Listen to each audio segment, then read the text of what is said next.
always told people I liked being alone. That weekend was supposed to prove it. I spent those days at my cabin-style house on the edge of town. It wasn't deep wilderness or anything dramatic like that. There were other houses nearby, just far enough apart that you could go an entire weekend without seeing a single person. No neighbors dropping by, no strangers knocking, no reason for anyone to be around. Most people didn't even realize homes were hidden back there. If you drove past without paying attention, all you'd see was snow-covered forest stretching on forever. That winter had been especially harsh. A heavy snowfall had settled over everything, muting sound, swallowing detail, making the woods behind my house feel deeper and wrong in a way I couldn't explain. I didn't mind the isolation. That was the whole appeal. The house itself felt warm and inviting.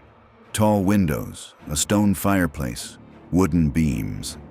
It looked like the kind of place people escaped to, not from. The first night passed without incident. I stayed up late in the living room, half watching videos until exhaustion finally won. Sometime after midnight, I shut everything off and headed down the hallway to my bedroom. The house was one level, so my room sat at the very end. Like the rest of the place, it had enormous floor-to-ceiling windows and a sliding glass door that faced the woods. During the day, it was beautiful. At night, it sometimes played tricks on my mind. More than once, I'd caught my reflection and nearly jumped, convinced someone was standing just outside. But that night felt different. As soon as the lights went out and I lay down, I heard it. A sharp crack. Not wind, not an animal. It sounded like weight, like someone stepping on a thick branch. A few seconds passed. Then it happened again. I sat up slowly, eyes fixed on the window. With the room dark, the glass reflected almost nothing. I could see straight into the tree line. I stared, barely breathing. That's when something shifted. Not a clear shape, not a figure, just movement. A shadow sliding between two tall pines, like something leaned into view, then pulled back. And then everything stopped. I waited. Minutes passed. My heartbeat felt louder than the forest. Eventually, I convinced myself it was my imagination. Shadows, exhaustion, nothing more. Still, I checked the sliding door, locked it, and crawled back into bed. Sleep didn't come easily. Every few seconds, I felt the urge to open my eyes and look again. Every time I did, there was nothing. Morning brought no answers. Nothing strange happened, but the air felt wrong. I couldn't shake the sense that I was being watched, not constantly, but intermittently. Like someone was just out of sight, waiting for the moment I wasn't paying attention. I caught myself glancing at windows behind me, expecting to see a face pressed to the glass. I never did, but the feeling stayed. That evening, snow began falling again. Strangely, it calmed me. The cold, the storm. It made the idea of someone lurking outside seem ridiculous. By 10, I was curled up on the couch near the fireplace, wrapped in a blanket, the TV lighting most of the house.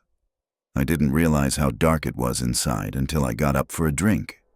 As I walked down the main hallway, something caught my attention. The light in the small den, the room with the bookshelves, was off. I stopped. I was almost certain I'd left it on. I usually did. It kept the house from feeling like a cave at night. I shrugged it off, flipped the switch, grabbed my soda, and went back to the couch. Less than a minute later, I glanced over my shoulder. The light was off again. My stomach dropped. I stood and walked partway down the hall, just enough to see the switch clearly. It was flipped down, physically turned off. I didn't touch it. Someone had. The realization hit hard and fast. Whoever it was wanted me to notice. It felt deliberate, like bait, like they were trying to draw me into that room. I backed away slowly. My phone was upstairs on the nightstand. My car keys were by the front door. I needed both, immediately. I moved quietly down the opposite hallway toward my bedroom. That's when I saw movement in the glass. At first, it was just footprints in the snow outside the window. Fresh, close. Then my eyes followed them upward. A man stood just feet from the glass. I couldn't make out his face, only his shape outlined against the darkness. But I knew, without question, that he was staring directly at me. I ran, keys, door, cold air. As I bolted toward the driveway, I heard footsteps. Not one set, but two, pounding across the other side of the house. I threw myself into the car just as one of them rounded the corner, sprinting straight toward me. The engine roared to life. I didn't look back until I hit the main road. When I did, I saw him standing there, motionless, watching me disappear. Police arrived over half an hour later. What they found inside the house turned my blood cold. Windows smashed, doors ripped from hinges, furniture overturned, walls gouged and torn apart. I told them I'd heard two people inside and seen one outside, but judging by the destruction, there could have been more. No one could explain how they'd moved through the house so quietly while I was home all day. I stayed in a hotel for weeks after that, sold the house as soon as repairs were done. The worst part isn't what happened. It's what almost did. Knowing I was being watched, studied, waited on. I still dream about that hallway, about walking toward the dark room, and about what would have happened if I'd gone inside. Story 2. My name is Anna. I'm 39, and I never planned on living alone in a house that big. To understand how I ended up there, I need to give some background. About 2 years before everything happened, my wife and I separated. It wasn't dramatic, no screaming matches, no restraining orders. But it happened only months after we'd bought a house together. Technically, the divorce paperwork came later, but emotionally, I was on my own almost immediately.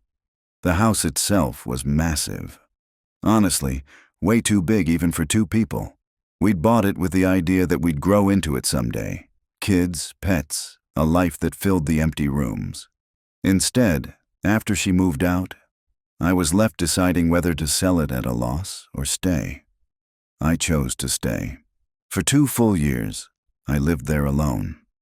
I kept telling myself I'd make better use of the space. I worked from home, so one room became my office. I talked about turning another into a home gym, maybe setting up a guest bedroom, maybe a hobby room. None of that ever really happened. Most of the house stayed empty. There were entire rooms I didn't step into for months at a time. If you opened a random door, chances were you'd find nothing but dust, bare floors, and silence. I didn't hate it exactly, but every now and then the emptiness would get to me. Being alone in a house that large had a way of making every sound feel louder and every shadow feel heavier. That loneliness is what finally pushed me to do something I'd thought about for years. I decided to adopt a dog. That decision is where everything began to go wrong. I found an 8-month-old beagle at a shelter a few hours away. Her name was Piper. I picked her up after work, which meant it was already evening by the time we got home. She was energetic at the shelter, excited in the car, tail wagging the entire drive. But the moment I brought her inside the house, her behavior changed. She slowed down. Her ears stayed back. She didn't run or explore like I expected. I told myself it was normal. New environment, unfamiliar smells, a big space for such a small dog. I gave her room, sat on the couch, and let her wander. She made it about 2 minutes before jumping up beside me, pressing herself against my leg and staying there. She wasn't shaking exactly, but she was tense, like she didn't want to be alone. I brushed it off. That night I took her upstairs and we went to bed. By morning she seemed better. She followed me around the kitchen while I made coffee, then settled beneath my desk while I worked. For a while, everything felt normal. A few hours into the day, though, Piper stood up suddenly and stared toward the doorway. She stayed there, half in the hall, completely alert. Then she walked out, nails clicking softly on the floor, heading toward the stairs. I assumed she was finally getting comfortable enough to explore, so I didn't stop her. About 10 minutes later, she started barking. Not playful barking, panicked, non-stop barking from somewhere downstairs. I jumped up and ran down the hall, her barking echoing through the house in a way that made it hard to tell where she was. When I finally found her, She was standing in the middle of one of the unused rooms on the first floor. She wasn't running around. She wasn't growling. She was standing perfectly still, facing the wall, barking at nothing. When she noticed me, she rushed over and pressed against my leg, tail tucked, eyes locked on the empty space behind me. I stepped into the room, but there was nothing there. No movement, no sound, nothing out of place. I picked her up, shut the door, and brought her back upstairs. The rest of the day passed quietly. After work, I took her for a walk. Then we spent the evening watching TV before going to bed. That night, I woke up without knowing why. I sat up and saw Piper standing at the bedroom door, ears raised, staring at the narrow gap between the door and the frame. I called her name. She didn't react. I don't know why, but instead of getting up, I laid back down and fell asleep again. Even now, I don't understand how I managed that. The next morning, everything seemed fine. Piper acted normal. She ate, followed me around, slept under my desk while I worked. I checked on her multiple times throughout the day, and every time she was peacefully asleep. Then, close to evening, I glanced under my desk again. She wasn't there. I looked around the office first, thinking maybe Piper had slipped out quietly. I hadn't heard her walk away, hadn't heard a single bark or sound. I called her name. Nothing. The house felt unnaturally quiet as I stepped into the hallway. My voice echoed in a way it normally didn't, bouncing off walls that suddenly felt too far apart. I moved slowly, listening, expecting to hear her nails on the floor or a bark from another room. There was nothing. I went downstairs, my chest tightening with each step. The silence was so complete I could hear my own breathing. I checked the living room, the kitchen, the back door. Everything looked untouched. Then I turned toward the hallway leading to the unused rooms. As I approached, something immediately felt wrong. One of the doors, one I always kept closed, was slightly open, just a few inches. I was certain I hadn't left it that way. I pushed it open. Piper was sitting in the far corner of the room, pressed against the wall, trembling. She wasn't barking now. She wasn't moving. She just stared at me with wide eyes, as if begging me not to come any closer. That was when the instinct hit me, the overwhelming sense that I shouldn't step into that room. I turned my head slowly and looked back down the hallway. At the far end, near the stairs, I caught movement, just enough to register the shape of someone pulling back out of sight, a person, watching. I didn't think. I reacted. I stepped backward into the room, slammed the door shut, and locked it. Piper whimpered softly as I moved toward her, scooping her up and holding her tight. A few seconds passed. Then I heard footsteps, slow, controlled, not rushed. They stopped directly outside the door.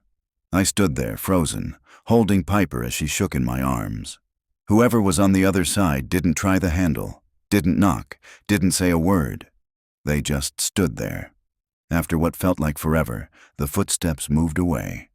Calmly, almost casually, like the person knew exactly what they were doing and that they weren't in a hurry. I stayed in that room for nearly 30 minutes before I could force myself to move again. When I finally cracked the door open and looked into the hallway, the house was still. At the far end, the front door was wide open. I ran upstairs, grabbed my phone, and called the police.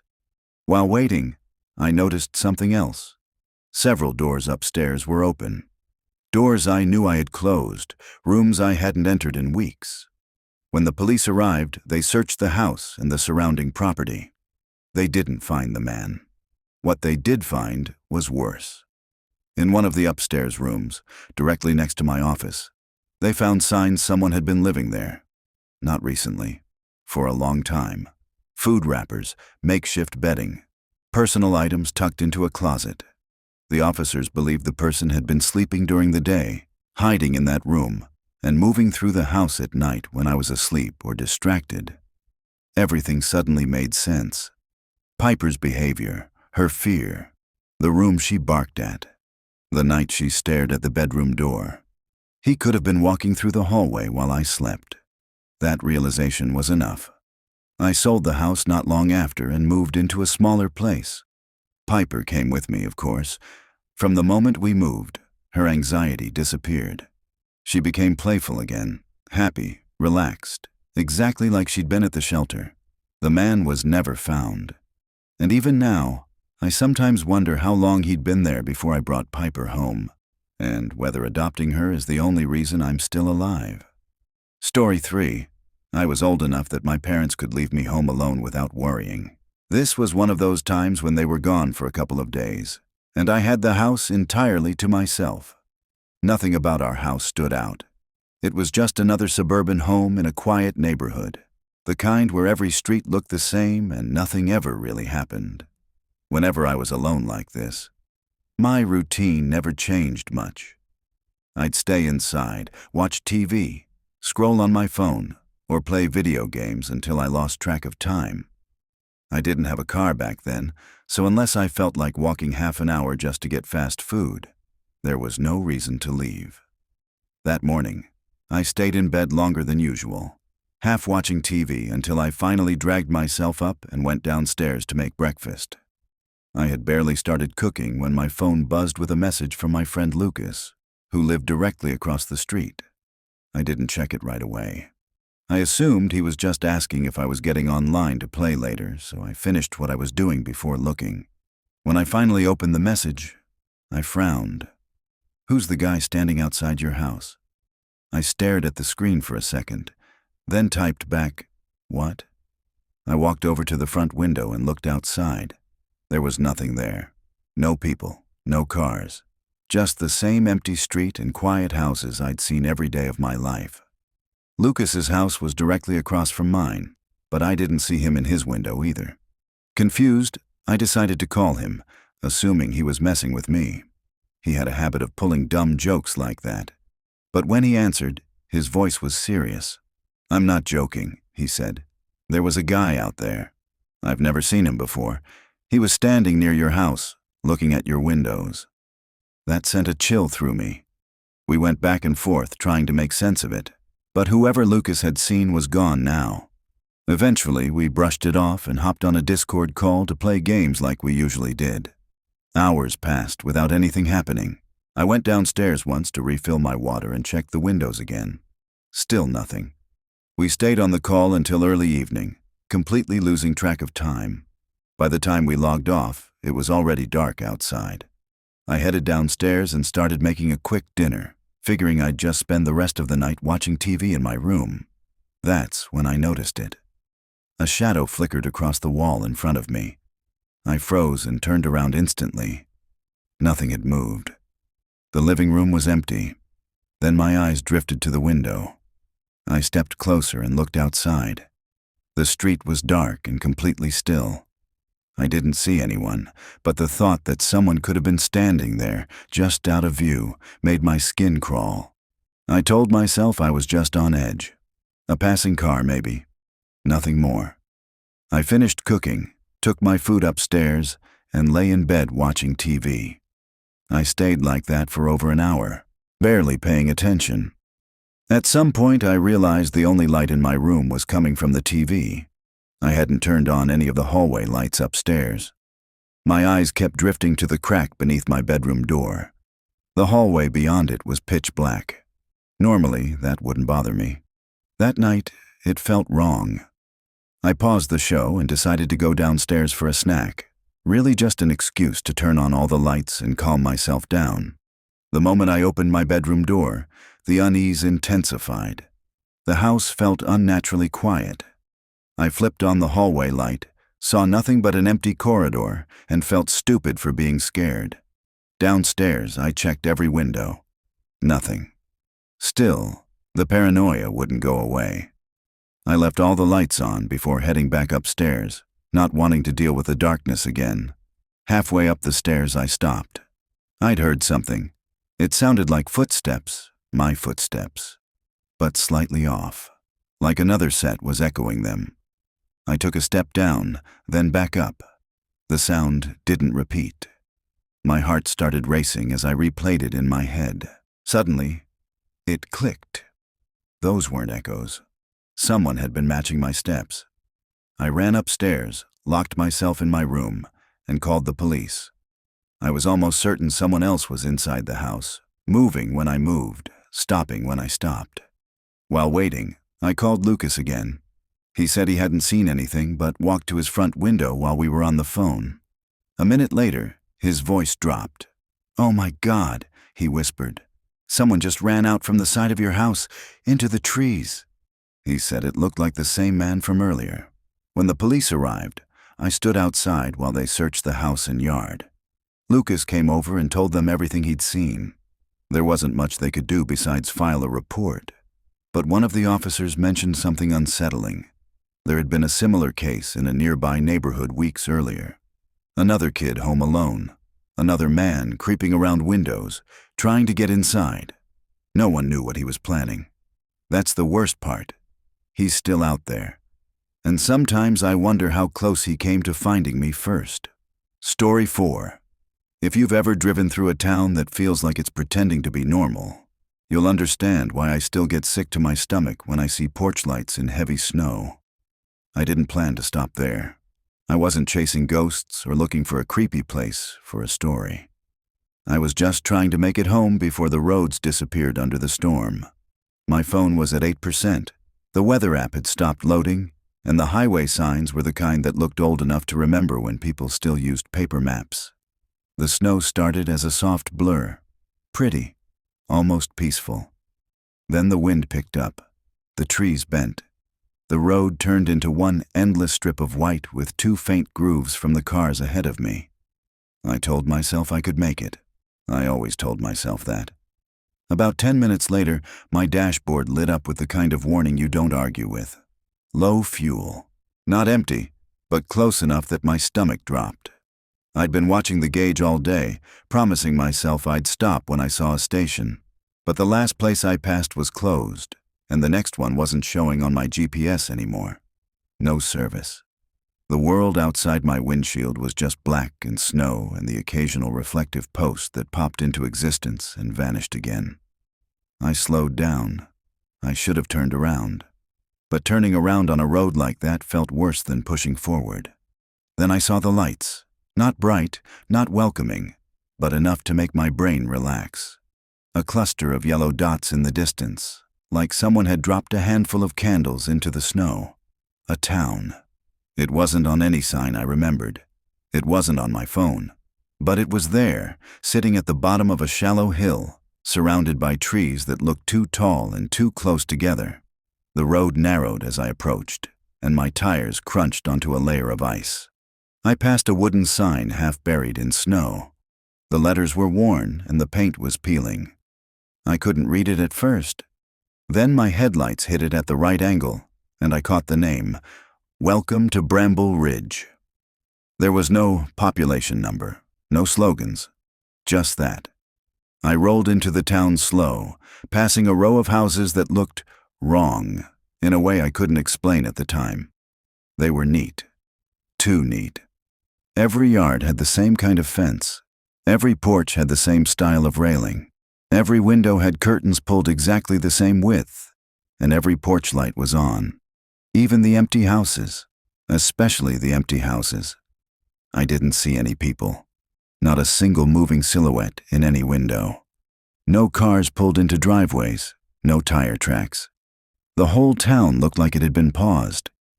My engine coughed once, like it was reminding me this was not a sightseeing tour. I needed gas, a motel, a phone signal, anything. Up ahead, I spotted a building with a glowing sign. Bramble Ridge Inn.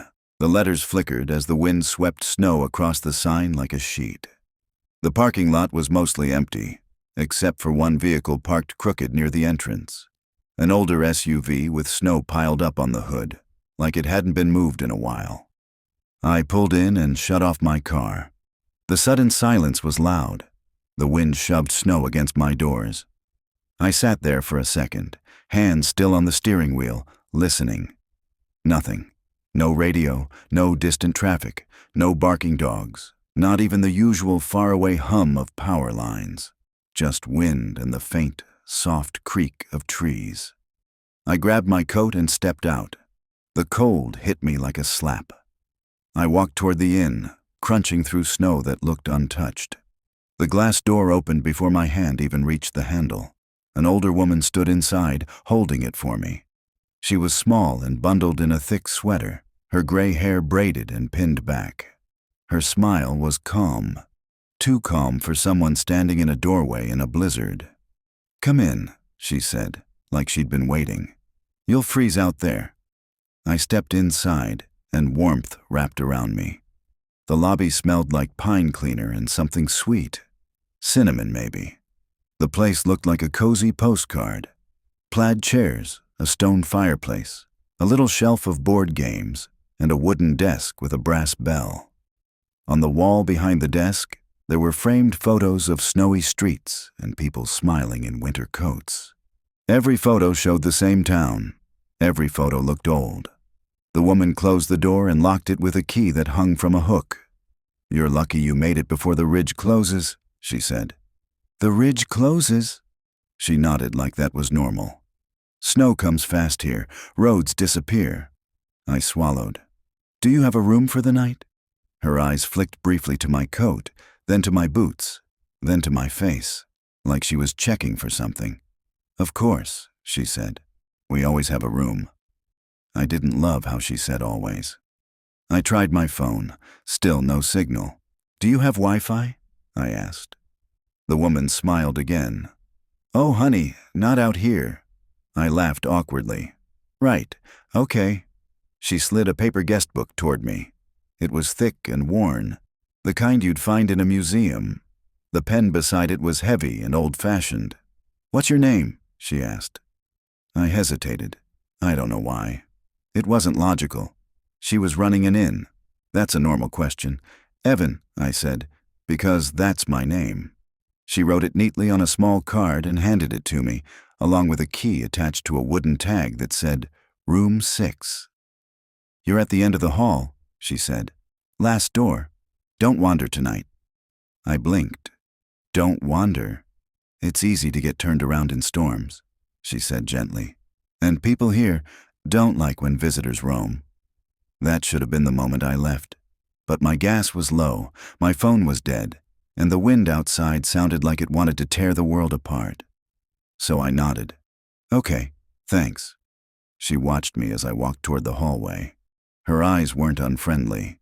They were just steady, like she was counting. The hallway was narrow and warm, lit by wall lamps that cast a soft yellow glow. The carpet was clean, and the whole place felt too quiet for a building that claimed to be an inn. I passed 5 doors, each with a brass number. No sounds from inside, no TVs, no voices, not even the muffled movement you'd expect from other guests. Room 6 was at the end. The key turned smoothly. The door opened. The room was small but comfortable. A bed, a dresser, a lamp, and a window covered by thick curtains. On the nightstand, there was a folded note. I picked it up. "Welcome to Bramble Ridge. Please keep your light on." Under that, in smaller handwriting, "If it goes out, turn it back on. Immediately." I stared at the note, then at the lamp. It was on, casting a warm circle of light on the carpet. I told myself it was some quirky, charming small-town inn thing, like keeping the porch light on, like superstition, except the handwriting didn't feel charming. It felt urgent. I set the note down and sat on the edge of the bed. My boots were wet. My fingers were numb. My brain was trying to sort weird from danger. I pulled my phone out again and held it near the window, hoping for any bar of signal. Nothing. I sighed and stood up, deciding a hot shower might reset my nerves. The bathroom was clean, the water ran hot, and for 10 minutes I almost believed everything was fine. When I came back out, the room felt colder. Not much colder, just enough that my skin noticed. The lamp was still on, but the circle of light looked smaller. That's the only way I can describe it. Like the light didn't reach as far across the carpet as it did before. I frowned, walked to the window, and pulled the curtains back just an inch. Outside was pure white and black. The snow fell so thick it looked like static. The trees were dark pillars swaying gently in the wind. And across the lot, on the edge of the inn's property, there was a single porch light I hadn't noticed before. It stood alone on a small building, maybe a shed, maybe a house, glowing, steady, and warm. The only problem was, the building behind it looked like it was missing. The light was there, floating in front of darkness, like a dot of gold pinned to the night. I stared, trying to make sense of it. Then my lamp flickered behind me. Just once. A quick dip in brightness. My stomach tightened. I turned around. The lamp was on. But the note on the nightstand suddenly didn't feel like superstition anymore. It felt like instructions. I sat on the bed with my phone in my hand, watching the lamp like it could bite. Minutes passed. Nothing happened. I started to feel ridiculous. Then, somewhere outside my door, I heard a soft sound. Not a knock, a scrape, like a fingernail dragged slowly across wood. I froze. It happened again, long and careful, like whoever was doing it wanted to be quiet. I slid off the bed and tiptoed to the door. My hand hovered over the lock. I listened. Silence. Then a whisper, so faint I thought I imagined it. "Keep it on." My mouth went dry. I backed away from the door, eyes snapping to the lamp again. The bulb flickered. Twice. Then it steadied. I didn't breathe until it steadied. That was when I realized something I still wish I hadn't. The flicker didn't feel like bad wiring. It felt like something tugging at the light from the other side. I didn't sleep. I lay on top of the blanket with my jacket on, phone in my hand, watching the lamp like it was the only thing keeping me safe. The wind outside surged and eased, like the town was breathing. At some point, the scrape returned. This time it wasn't outside my door. It was at the window. Slow, careful, like someone was tracing the glass with the tip of something sharp. I sat up so fast my neck cramped. The curtains were still mostly closed, but the gap I'd left earlier showed only darkness. I couldn't see anyone. I couldn't see movement.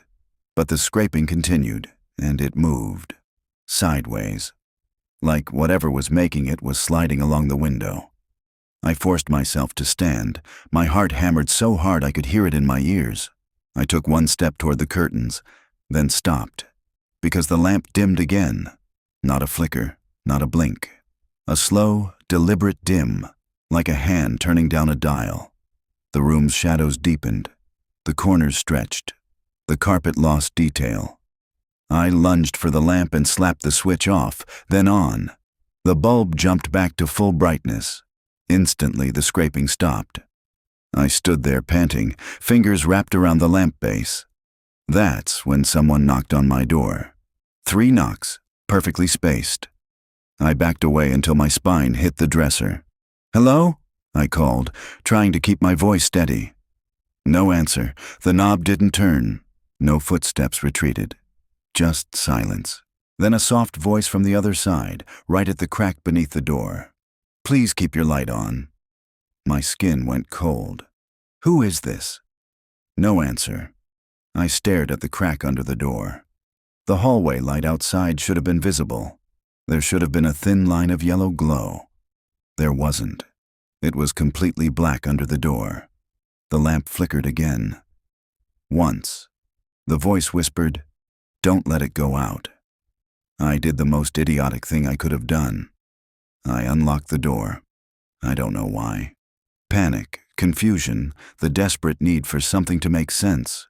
Whatever it was, my hand moved before my brain caught up. I pulled the door open. The hallway was empty, but the wall lamps that had been on earlier were all off. The corridor stretched into darkness like a tunnel. My room was the only place spilling light. Then I realized the problem. There were wet footprints on the carpet. Not snow, not muddy slush. Wet, bare footprints. Like someone had stepped out of a bath and walked down the hallway, leaving prints that darkened the carpet. They stopped right at my threshold, right at the edge of my light. I slammed the door so hard the frame rattled and locked it again, heart pounding. I stumbled back to the bed, grabbing my phone, trying again and again to get signal. Nothing. The lamp steadied, glowing like a small sun in the middle of my room, and for several long minutes, everything stayed still. Then I heard movement, not outside my room, inside the walls, a soft shifting like someone crawling through a space too tight for them, like insulation being compressed, like nails gently brushing wood from the inside. I pressed my palms over my ears, but it didn't help. The sound wasn't loud. It was intimate, like it was happening inches from my face. The lamp dimmed. I slapped the switch again, off, on, bright again. The sound in the walls stopped. I stared at the lamp, my mind suddenly clear in the worst way. Whatever this was, it reacted to the light. I sat on the bed, shaking, and whispered, "What do you want?" No answer. But from somewhere outside the window, far out in the storm, a porch light blinked. Once, twice, like a signal. I forced myself to look out again, pulling the curtains back an inch. The snow had eased slightly. Visibility was still terrible, but I could see the outline of the inn's parking lot, and I could see the other porch lights. There weren't just a few. There were dozens, lined up along the street, spaced evenly, each one glowing like a watchful eye. Every house, every building, every corner, a town full of lights that refused to turn off. And in between two of the lights, across the street, there was a person standing perfectly still. I couldn't see their face, just a dark figure in the snow. Then another figure appeared beside them. Then another. They didn't walk into view. They were just there, as if the storm had been hiding them until my eyes adjusted. They stood in a line, facing my window, facing my light. And as I watched, one of them lifted an arm slowly, pointing directly toward my room. The lamp behind me dimmed. I didn't even blink. I slapped it back on full brightness. Outside, the figures didn't move, but the porch light across the street blinked again, and this time, it didn't come back on. That section of street plunged into darkness, like someone had cut a hole in the world. The figures shifted, subtle, like dogs smelling a change in the air, like something had opened. My lamp dimmed harder. I grabbed the lamp base with both hands like I could physically hold the light in place. The bulb sputtered. I yanked the lamp cord out of the wall and slammed it back in, over and over, until the bulb flared bright again. The darkness across the street remained. And then I saw something move inside it. Not a person, not a shadow. Something low and wrong and too smooth, sliding along the snow without leaving tracks. The figures outside didn't run. They didn't react like people would. They leaned slightly toward the darkness, like they were listening. The lamp in my room flickered so hard it nearly went out. I felt a wave of nausea. My eyes burned. My hands were sweating. I couldn't keep doing this all night. I needed to leave. I grabbed my car keys and ran to the door, then stopped, because the crack beneath the door wasn't dark anymore. There was light under it, a warm, golden glow, like the hallway lamps had turned back on, like the inn was normal again. My stomach twisted with suspicion. That glow felt like bait. I stepped closer anyway, pressing my eye to the peephole. The hallway was lit, and the older woman from the front desk stood outside my door, smiling gently, hands folded like a concerned grandmother. "Are you all right in there?" she called softly. "You've been up for hours." My throat tightened. "What is happening?" Her smile didn't change. "You're safe as long as you follow the rules." "What rules?" "Keep your light on," she said, like it was obvious. "If it goes out, it knows you're here." "What is it?" She paused, just for a fraction of a second, her eyes flicking toward the end of the hallway. Then she looked back at me. "Please," she whispered, "do not open your door after midnight." My mouth went dry. "Why didn't you tell me that earlier?" Her smile tightened. "Because you wouldn't have stayed. Behind her, at the far end of the corridor, the hallway lights began turning off one by one. Not flickering, not failing, turning off, like someone walking past each lamp and flipping a switch. The woman's face went pale. She backed away from my door, still smiling, but now it looked forced. "Keep it on," she mouthed. Then she turned and walked away, fast, too fast for someone her age, down the hallway toward the lobby. The lights continued shutting off behind her. 1, 2, 3, until the hallway was dark again, and the only light left was mine. I didn't hesitate anymore. I grabbed the lamp with both hands, yanked its cord out, and held it like a torch, lighting my room as best I could. I shoved my phone and wallet into my pockets, threw on my shoes, and unlatched the window. Cold air poured in. I climbed out into the snow, dropping onto the small ledge outside and jumping down into the drift beneath. The storm hit me full force, but I didn't care. I sprinted toward my car, slipping, nearly falling, forcing my legs to keep moving. I heard something behind me, footsteps in snow that didn't match mine. I didn't turn. I couldn't. I reached my car, yanked the door open, and slid inside. The engine struggled, then caught.